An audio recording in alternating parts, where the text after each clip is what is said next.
And we are back on the pod. Welcome back, guys. So we're here, episode 3 of Back on Bits. And today I'm going to talk about my transition from coaching to men's and boys to coaching women's basketball. Before we start, I would just like to update everyone. Thank you for your comments and your suggestions on the pod. And all of those comments and suggestions from my friends are noted. Um, and thank you for my 5 million listeners. 5 million listeners. And yes, may nakapansin also na this is a uncut version, so I don't really cut. I don't have time for that. So what you see is what you get. Parang ano eh, no, nagbebenta sa online selling. What you see is what you get. But yeah, so there's no cuts. I record it as is, straight, then I post it right away. So going back to the topic, I just wanna share how I transitioned to women's basketball and some of the experiences. Kulang yung mga 20 minutes pero I'll share some and maybe do a part 2 on about just women's basketball. So how it started, how I started with women's basketball. So back in 2018, yeah, 2018 siguro, Ateneo asked me. At that time, I was coaching the juniors division and assistant coach ako. And also the manager of the high school team. And then sa Team B also, ng Ateneo, Team B ng college team. And they asked me for na coach the women's team, assistant ko to be an assistant coach. Of at that time si Coach Kat Kim po yun eh. So at first I was hesitant to be honest. Nag-enjoy naman ako nun sa high school and sa Team B. And also my biggest problem at that time or challenge was waking up early. Women's basketball practice at 6 a.m. So, super hirap gumising ng maaga for me at that time. So, yun yung biggest challenge for me. But anyway, I took up the challenge and said yes eventually. So, now we're here. I'm on my fifth year, sixth year, 2019, 20, 21, 22, 23, 24. So, tama 19, 20, 21, 22, 23, 24, 6 years. Sorry, mahina tayo mag-math. Pero yeah, 6 years, 6 years na tayo nagko-coach sa women's basketball. And that's how I started. I said yes, had to wake up early. Yung alarm ko since 2019 is at 5 a.m. or 4:50 a.m. Depends if I have to be earlier. Pero explains why uh, friends explains why talagang minsan pag nagyayaya kayo mag-dinner or magkita-kita at night, hindi ko na kaya. Kasi I have to wake up at uh, 5 a.m. Talagang iba na. Hindi ko na kaya yung mga tulog ko ng 2 a.m., gising ka ng 5, tapos kaya pa, laban. Wala na, wala na. Tanda na tayo. We have accepted the fact na hindi na kaya ng katawan natin. Mahirap na. So anyway, that's how it started. And then, one funny thing is, when I started coaching, when I got the job, I knew a few players already. So, honest naman tayo. Um, Natatawa ako dahil the first one I called when I got the job was Melissa Newsome. So that time si Mel was friends with Kat, my ex, and nakakasama ko ng lumabas si Mel before I took the job. So I called Mel, sabi ko, Mel, I'm getting the job and I know parang I see her a lot outside. Sabi ko, when I start coaching the women's team, I can't really It has to change na during season or like when we set the time na bawal nang gumimik, bawal nang lumabas, bawal, I can see you outside. Sabi ko, I know we're friends, pero that's how it's gonna be. And then, buti na lang ata nagka-boyfriend na si Mel, so di na siya lumabas at that time. Pero ayun yung nakakatawa dahil I really called Mel at that time. Sabi ko, or I called her when I saw her in school ata. Kasi I was taking up masters at that time. Naging classmates pa kami ni Mel sa masters.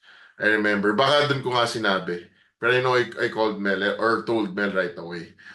And ayun, ang nakakatawa pa dito, before they offered me the assistant coaching job sa women's was natatalo women's nun eh. Tapos, I knew some of the girls were, their minds was not in basketball only.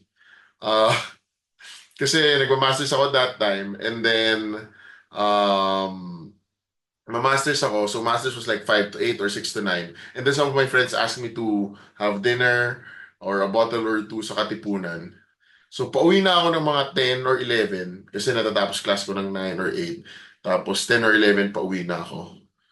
And remember the girls practice were at 6. So siguro call time nila at that time before 6. Yung iba paakit pa lang. Parang ayaw kong iinom, gigimik, kakain. Pero ito sa 10 or 11, you have a practice. Sabi ko, grabe tong mga to. Hindi ko pa nga kilala iba eh. Parang, pero I knew some of them were from the Wales team. So sabi ko when I got the job, there's this, there are things that are parang may boundaries dapat. And I think that's why they needed change. Nagkaroon ng palit ng coaches and turnover of coaches. So nakakatawa lang dahil yung iba doon nakakasama ko lumabas. Um, pero yun, it all changed. Yung first year ko, moving on, was super disiplinado nung makikita ko lumalabas. I think most of them were seniors and I think they really wanted to win. So talagang ibang-iba sila from when I saw them going out at like 11 tapos mag-practice ng 6. So I think naman they accepted the challenge yung batch na yun in 2019. I know it wasn't easy for them, pero also I knew that they did everything they could with all the challenges, all the hardships of 2019. That team, the seniors led the way and were really good role models sa mga rookies and sa mga new girls. Um, So, when I started coaching, meron lang akong kwento. There was one instance, I think next topic natin was, pag sa boys kasi sa guys, sanay ako nung, well, every coach, sanay yung aakbayan mo, aapiran mo, medyo ano kayo. So, it was spam eh. Parang we had the practice and dahil nadala kami lahat, dahil ganda ng practice, parang I think there's a scrimmage. I was coaching one team and then parang winning shot ata si Pam. Pagka winning shot ni Pam, medyo medyo overthinker ako. Parang na tap ko. Alam mo yung when you sa boys, when someone makes a basket, parang using the back of your hand or whatever your hand, parang tinatap mo yung ass or yung tapos pag dahil sa sobrang tuwa or like good job, good job. Tapos realize ko, parang mga first month pa lang to or second month, parang si Pam na natamaan ko yung, yun nga, tapos sabi ko, talagang nag-overthink ako na sobra. As in, natatawa ako ngayon dahil naalala ko paano ako mag-overthink. Sabi ko, hindi ko matingnan si Pam at that time. Kasi baka mamaya iniisip niya na ganito, na baka hindi ko alam kung tama ba ginawa ko. So basta yung nag-overthink talaga ako at that time. So parang a month has passed. Parang naisip ko pa rin, parang hindi ko matingnan si Pam sa practice sa mata na pag kinakausap ko or anything. Kasi baka mamaya meron palang mali ako nagawa.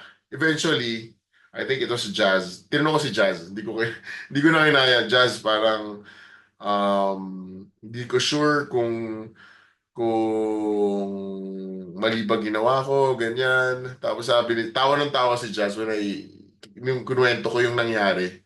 Wala yun, coach. Parang, sabi ko, ask mo nga si Pam para secretly kasi hindi ko alam kung kailangan ba mag-sorry or gano'n. Tapos tawa pa rin ang tawa. Alam ko si Jazz yun eh.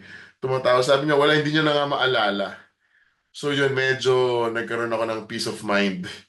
And parang yun yung isa sa mga difference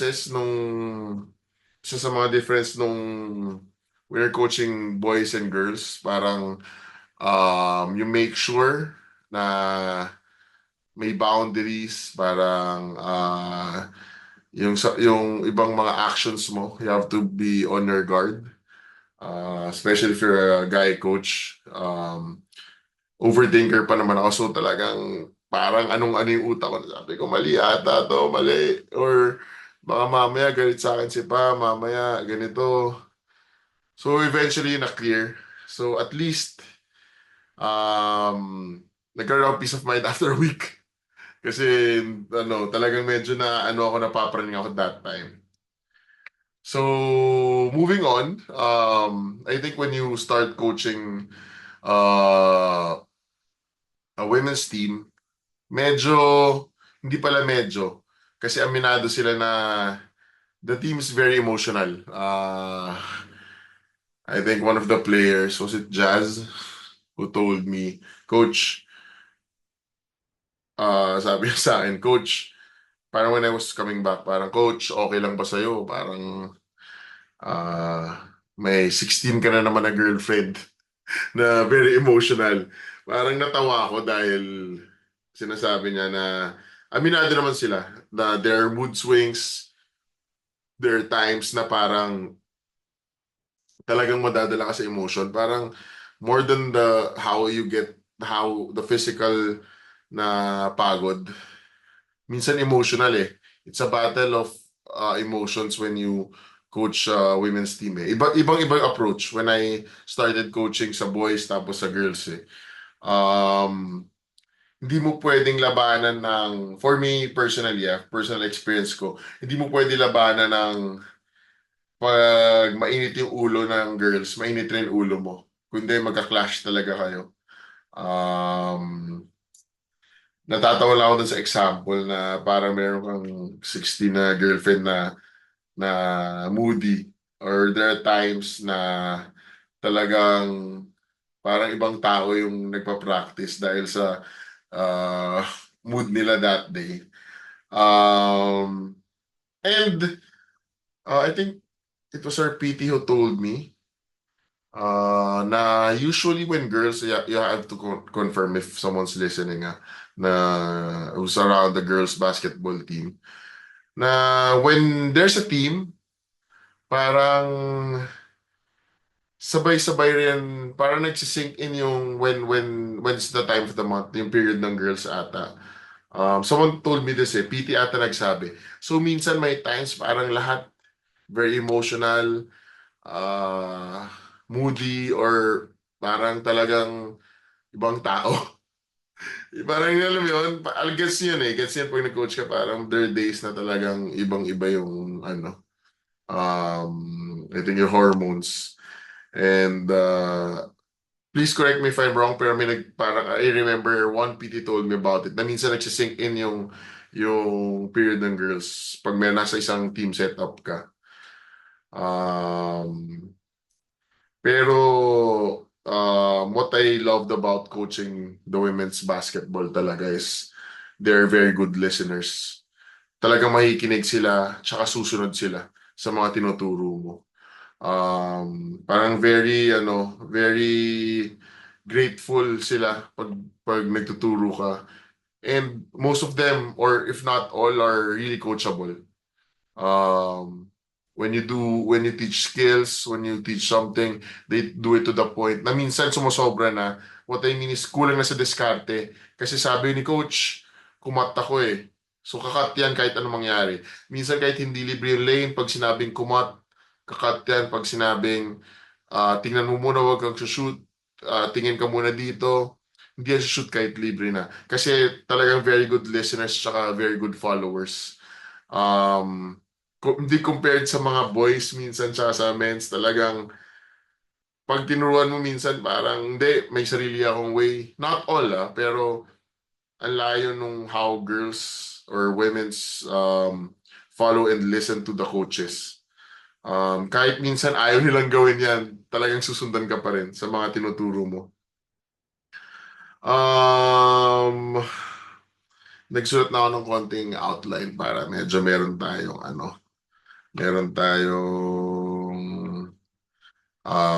guidelines on this podcast tsaka mga pwede nating sabihin.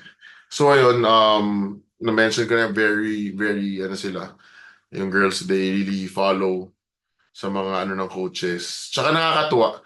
For me personally, I think, not in a bad way, pero the girls basketball IQ, they're like really, really, really talented girls and talagang alam mo kung dumiskarte, iba. Pero there are some girls na parang kulang sa laro. Maybe I'll discuss this on a different topic sa a different pod. Pero I'm sure some of you would understand it na medyo malayo pa ang layo nung gap nung parang best player dun sa third stringers. Well, in our case, so but now grabe yung mga best players sa women's basketball. Maiba ako ng konti. Casey De La Rosa, Ken Pastrana.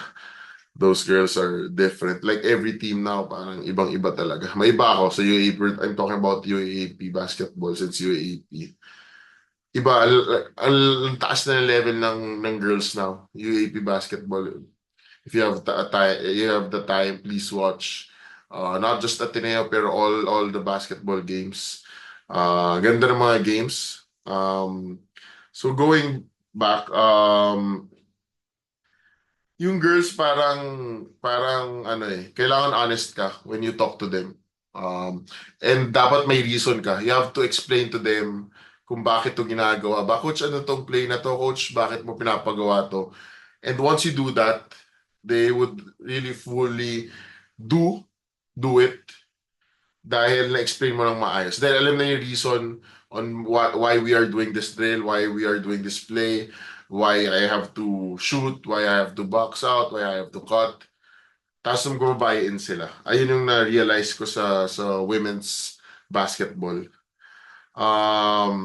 And also, we all know naman na yung women's basketball now, it's on the rise. But still, parang yung future of women's basketball after college is halos wala pa. Malayo pa tayo. And our dream is for women's basketball players after college to have an avenue for them to really play to have a professional league eventually. Yung may pupuntahan talaga after.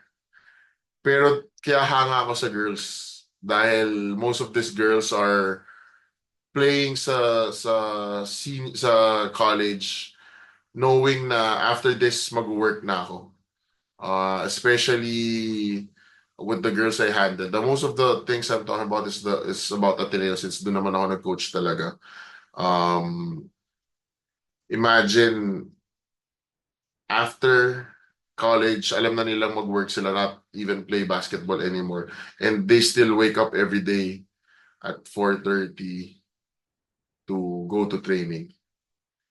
In contrast, what I realize in women's basketball, sobrang konti na yung nag-extra work.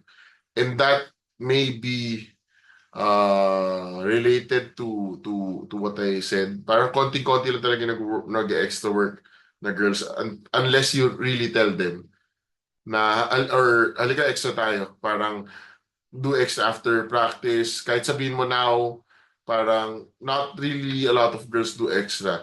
And maybe because alam nila na after this college, wala namang pro hindi ko naman ito magagamit, pupunta ako dito. Sobrang konti lang for me nakikita ko na will really do a lot of extra work. Extra shooting, extra skills, parang konting-konti lang compared sa boys na parang lahat nag-extra kasi may tinitira silang pro. After nito, magpo-professional ako. After nito, I'm gonna earn a lot of money going abroad. going to the PBA, going to MPBL, whatever that is. So, I'm not sure, pero ayun yung medyo nakikita kong trend in our case. And then, sa women's basketball, pinakahanga ko, to be honest, are the non-scholars and walk-ins, to be honest. Isipin mo, imagine, you don't have a scholarship. Before I start this, I'm not sure Ateneo lang ate, hindi scholar lahat ng players. So, some schools might not be able to relate. I'm not sure again. Pero when I talk to people around, I think all of their players are scholar. If not all, most of them, siguro 90%, 99%. Kasi some of schools have like 30 scholars, 25. Ateneo doesn't have that much. I think now na yung pinakamarami, which is 12, 10, 12, not sure even. Kasi we have girls who are taking up masters and parang konting-konti na lang naman yung subjects doon. Pero anyway, gusto sabihin na hanga ako sa mga walk-in, sa mga non-scholars who really, really take their time. Ayun yung biggest sacrifice. Nothing in return. Most of them doesn't even play in the UAAP. Like, they sit on the bench. Not all, pero most of them, those walk-ins, well, yung naabutan ko na. Kasi I know way back, parang konti lang talaga yung scholar, like super, super few. Pero imagine, di ka nakakalaro sa game. You have to wake up every day at 4:30 to go to training.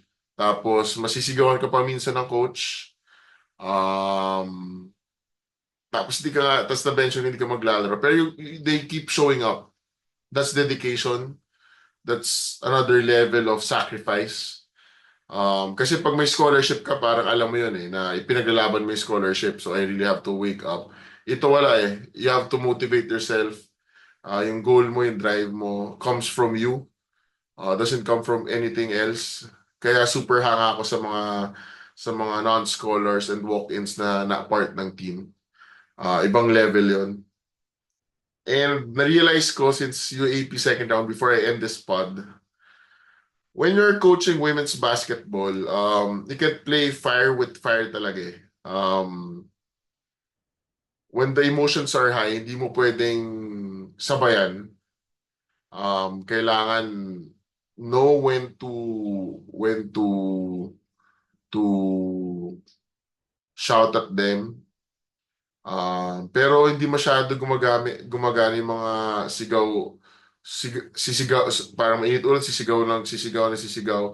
Yung word na ginagamit namin dahil dinidikdik mo pa, parang very emotional na. Subukan yung makipag-away sa mga jowa nyo na medyo mainit yung ulo. Di ba? Mainit na ulo, tapos sasabayin mo na mainit na ulo. Walang mapupuntahan di ba? So, parang ganun. May explain sa akin Parang ganun na kikita ko na or yung mom nyo na galit tapos very emotional tapos susubukan mo rin sagot-sagutin. Walang mapupuntahan. So, know when to demand something, talk to them, maybe shout at them at times. Pero yung mga sigaw-sigaw hindi masyado gumagana, feel ko, sa girls. And parang lahat dapat nasa tamang timing when you do that. That's how I feel. Pero for me, I'm very grateful na God placed me in this, gave me this opportunity to coach women's basketball kasi sarap magturo. Nagsarap magturo sa women's basketball. And actually, marami ko pang kwento about women's basketball. Merong time nung last na to. Marami pa dapat eh. So, I think most of the players yung sa mga emotional state were on their period is the time of their month. And then, at that time, nagda-diet rin ako. Parang 10 days na akong hindi nagsisweets.